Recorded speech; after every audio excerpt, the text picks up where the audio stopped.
Всех приветствую в программе «Спорт», где мы показываем минувшие, текущие спортивные события и анонсируем грядущие. Рассказываем, как наши выступают за саянами и общаемся с людьми, кому есть что сказать о спорте. Пока детишки и их родители ожидают неизбежное 1 сентября, пока огнеборцы устраняют природную стихию, а кандидаты готовятся к выборам, я вещаю о спорте. Начали.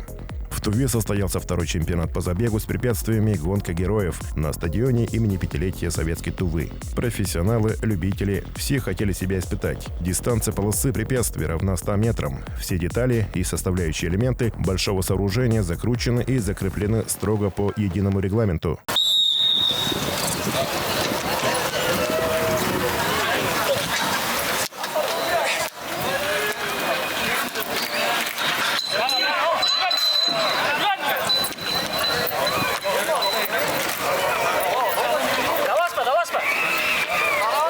Каждому дается 2 попытки прохождения, считают наилучший результат при исполнении всех испытаний. Стартуют попарно. Определенно, это серьезная проверка кардио и группы мышц. Напоминают старые бои заморских гладиаторов по телевизору в 90-е в режиме «Царя горы». Дистанция прошла, в принципе, успешно, кроме единственной помарочки. Лично для меня самое сложное, самый первый рукоход получился в силу своего роста. А так, в принципе, по времени, минута 59, 88 получилось.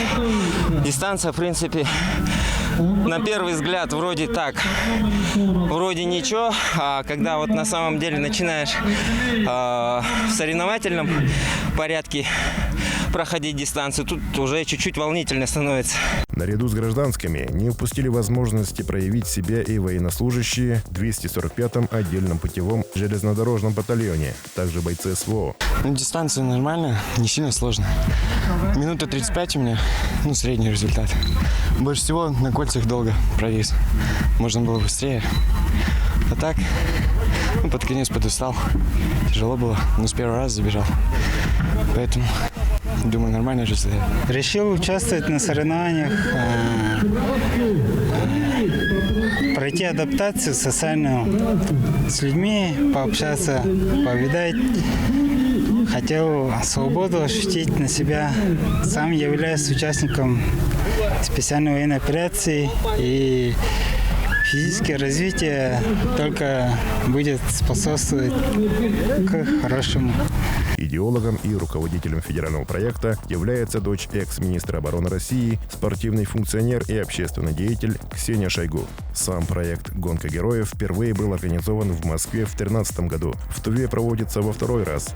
За ходом гонки следит этот человек. Первый элемент – это переход по платформам наклонным, второй – это рукоход с трубами, заборы 1,5 метра, баланс на бревне, вращающиеся трубы, заборы 2,5 метра, цилиндрическая лестница, альпинистские зацепы, перелет по канату, рампа финальная. По прохождении всех этапов участник должен на рампе ударить в колокольчик. Это будет сигнализировать окончание прохождения полосы.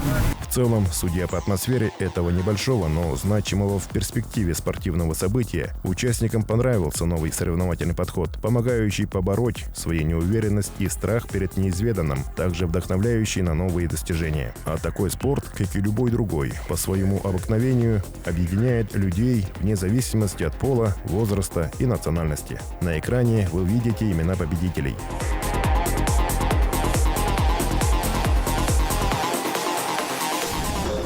Спустя 3 дня после женских командных игр УАЗК СУБД прошел Кубок главы республики по волейболу среди мужчин. Это второе по распространенности и охвату спортивная игра в Туве после Хураша, давно завоевавшая сердца тысячи местных людей. А в привязке с Кубком главы такой волейбол становится престижным.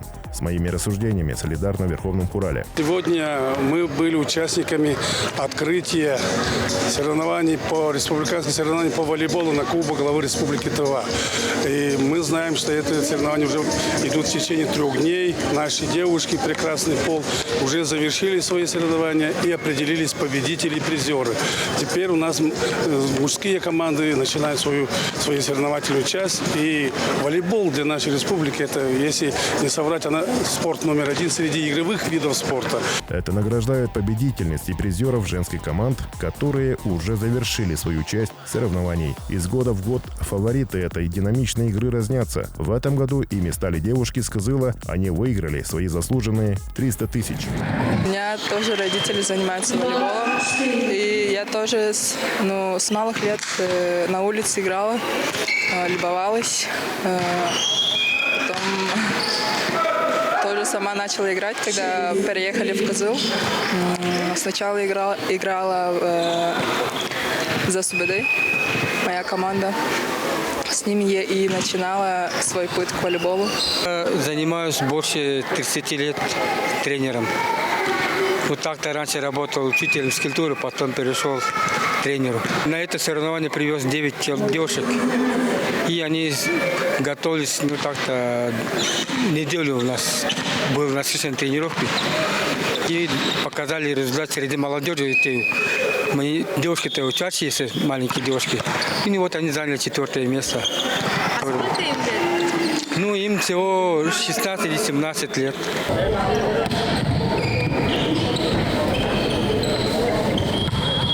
Нынешний турнир собрал 12 женских и 15 мужских команд. В этом году Кубок Главы проходит в новом формате. Мы провели сначала отборочные соревнования между муниципальными образованиями. Это, то есть, команды у себя внутри в муниципалитетах отбирались, поэтому у нас количество команд ограничено было. Связано это с тем, что огромное желание, количество людей, которые хотят играть. И, очень большая нагрузка для проведения. То есть он не проходит 3 дня, это у нас затягивается на 8-9 дней. Сливки, отобранные в селах, затем на уровне района и, наконец, прибывшие в столицу, привезли с собой свои группы поддержки. Зрители, болельщики – это must-have волейбола. Они задают тон, держат градус напряженности и жары в игре и исполняют заготовленные речевки. Поэтому без болельщиков любая, даже самая финальная партия, скорее будет походить на обычную игру ребят со соседствующих спортзалов. За какую команду болеете? Благоустройство. Я просто курильщик куду. За кого не болеете, просто зритель? Да. А почему волейбол? Просто интересно. Может, вы сами занимаетесь волейболом? Конечно, я сам играю. А как долго вы играете? Уже давно уже. Давно я играю. Волейбол – это самый красивый вид спорта. Поэтому... А за кого болеете? Сытхоль. Почему? Я родом из Сытхоля. А что для вас волейбол сейчас? 11.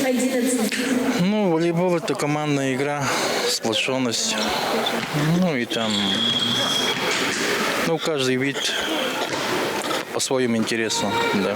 Секрет популярности игры кроется в его доступности и неприхотливости. Нет надобности вешать кольцо на доску, как в баскетболе, или ставить 2 перекладины на большом поле, как в футболе. В волейбол можно играть в кругу практически везде, можно брать мяч с собой, играя на природе с друзьями. А какую пользу дает этот вид спорта здоровью человека, нам рассказала врач. Значение для здоровья человека огромное, поскольку во время этого вида, во время игры у человека воздействие все тело. Хорошо воздействует не только на опорно-двигательную систему, не только на мышечный каркас, но и сердечно-сосудистую систему, и дыхательную систему. Развитию массового спорта, куда входит и волейбол, большое внимание уделяется правительством Республики Тыва и региональным министерством спорта. Регулярно проводятся игры на самых разных уровнях, а на прошедшем Кубке Главы среди мужчин первое место заняла команда МЧС. 17 августа в Кызыле проходила спартакиада среди семейных команд «Мы – спортивная семья» в честь празднования Года семьи в России. Члены семей, как участники команды, состязались в эстафете, веселых стартах, перетягивании каната и сдавали нормативы ГТО. Первое место и 10 тысяч рублей выиграла семья Монгуш из Снежной Менгунтаги. На втором месте и 8 тысяч у семьи Сад из Кызыла, бронзовые медали и по 6 тысяч рублей получают 2 семьи – Кулары из Сутхоля и семья Багайолов из Кызыла. Для любителей баскетбола с 20 по 25 августа у СК СУБД проходит Кубок Главы Республики Тыва по баскетболу среди мужских и женских команд Тувы. Вход свободный, приходите и болейте. Не менее захватывающая командная игра. А с 27 по 29 августа во Дворце молодежи пройдет первенство Республики Тыва по шахматам среди мальчиков и девочек, юношей и девушек. Там будут отбираться те, кто поедет представлять Туву в первенство Сибирского федерального округа в ближайшее время. Шахматы, как я уже не раз говорил, игра королей, лишенная багов и читов, и однажды познав эту игру, человек никогда не будет прежним. Артас Сана, завоевавший бронзовую медаль на Олимпийских играх в Токио, завершает свою спортивную карьеру. В честь этого события 25 августа в Кызыле бронзовый медалист Олимпиады проведет большой турнир по 3 национальным видам спорта – хурешу, стрельбе из лука и конным скачкам. Призовой фонд – 5 автомобилей. Конные скачки и соревнования по стрельбе из лука пройдут в местечко Тузбулак. Национальная борьба хуреш состоится на стадионе Хуреш. Планирую в скором времени пригласить в студию топового игрока в Dota 2 Александра Хартек, АК Торонто Токио, и пообщаться с ним за киберспортивную жизнь. Сейчас он готовится к предстоящему турниру International, который пройдет в сентябре в Дании. Интересно поговорить с таким человеком, я считаю. Заодно расширяем нашу целевую аудиторию. Саму спортивную передачу Тувы делал ее бессменный автор Арес Мангуш, монтаж кудесник Самда Мергит. Услышимся!